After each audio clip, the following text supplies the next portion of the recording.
Zkus nám představit závodní skialpinistické vázání. Je to asi trošku jiný než běžné touringové vázání. V podstate, keď vidíme, sa pozrieme na to viazanie, tak je to nejaká malá hrčka vpredu a vzadu. Pamätám si, keď som si to prvýkrát kúpil v 1990, tak som nepochopil, ako je možné, že to viazanie je v takej maličkej krabičke. Ďalšia vec je tá, že v podstate slúži to naozaj na zapnutie špička, aby to proste jednoducho cvaklo do tých pinov. A jedna jediná výška, ktorá sa vôbec nenastavuje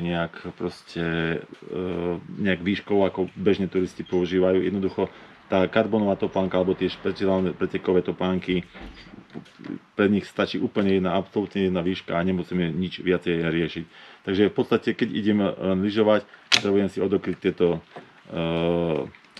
piny vzadu, aby som si vedel zapnúť topánku. Takže takýmto spôsobom tu máme vlastne rozdiel v tom, že tu je vlastne brzda vzadu a u Grizzlyho je vpredu, čo je vlastne zase výhoda aj kvôli vypínaniu. Čo je treba povedať, toto viazanie sa nastavuje, nedá sa nastavovať ako je tu bežní turistické viazanie, kde máte nejaký šrabovák alebo nejakú šrábu alebo niečo dotiahnete, neviem, stupnicu na 7, 8, 9, 10 a podobne. Tu v podstate nič také neexistuje, ale zase výrobcovia to robia tak, že napríklad tieto účko je tvrdšie alebo mäkšie podľa toho, že či to zvolím pre ženu alebo pre chlapa. A Grizzly zase v tomto je úplne pokročilejšie. Tu má dokonca, myslím, že 3 stupnice na 3 rôzne váhy a tak ďalej. A aj ten dým sa mení v súvislosti po toho, ako má brzdu zapnutú alebo nezapnutú. Hej, že takto vlastne odopnem a vtedy vlastne toto tu trošku sa mení. No a druhá vec je, že bavíme sa tu o nejakých pinoch a podobne, ale pretekári chodia so zapnutou takto špičkou, zaistenou špičkou hore kopcom, to je samozrejme, to vlastne všetci tak chodia, ale aj dole kopcom, nikto si ju neprepne, to znamená, že tie dyny sú v podstate iba na papieri a v tomto prípade v týchto viazaní je to jednoducho iba papier a všetci majú zapnuté na doraz. Nikto si to neodopne, takže to nastavovanie, každý to ide s tým, že vlastne tá lyža alebo to lyžovanie nejakú mieru rizika do toho berie a až tak toto nepreháňa s tým, že nezamýšľa sa nad tým, že sa nejak zraní alebo niečo podobné pri páde.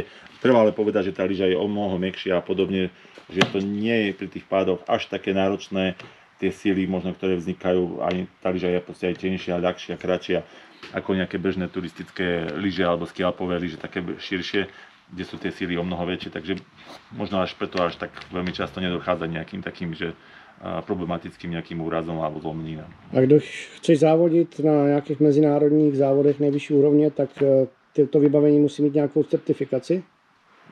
Samozrejme, však to musí mať, hej, a certifikácia musí byť, ale tak toto sú značky, čo je ATKčko, alebo vlastne Grizzly, tu nášho susedov nedaleko čo vyrába, tak všetci majú certifikáciu, majú vlastne tie dyny, hej, to musia mať nejakú, certifikácia musí byť kvôli tomu, ako to vypína, pretože to vypínanie tu vlastne funguje u každého, len to nastavenie proste je dané výrobcom, proste ako to nastaví, je to proste na slabšie, silnejšie a vybavené.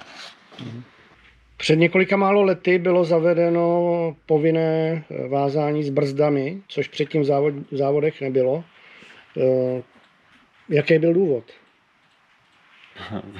Myslím si, že dôvod je asi nejaká bezpečnosť a na druhej strane, ako to býva takým zvykom dobrým, že tlak výrobcov na to, aby zase vymysleli niečo nové a ľudia si museli vymeniť materiál.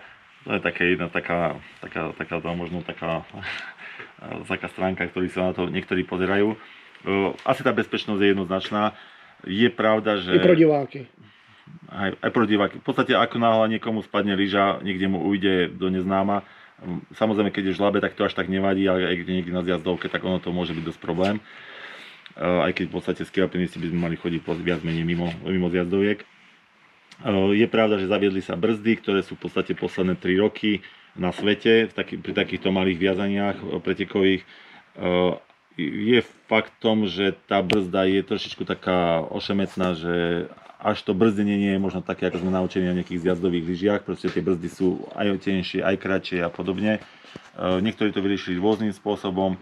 Primárne všetci brzdia, teda ostatné svetové firmy riešia brzdy tým, že sa to vlastne tuto vzadu Je to spárované s tým zadnej časti, pedálom. hej, a je to vlastne spojené tým, že ako si to vlastne preklápate na lyžovanie a na šlapanie, že takto vlastne iba to takto preklopíte a máte vlastne aktívnu alebo nie aktívnu brzdu. A tuto chlapci z Grizzly, títo vymysleli úplne geniálne a táto brzda, musím povedať, že táto brzda je aj naozaj by som povedal jednoznačne najfunkčnejšia ako realite, že keď to naozaj že ujde tá lyža, lebo vlastne keď to vlastne uvoľním takto, tak tá brzda pekne vyskočí a je aj dosť proste aj hlboko, aj dlho, takže naozaj tú lyžu má aj šancu zabrzdiť.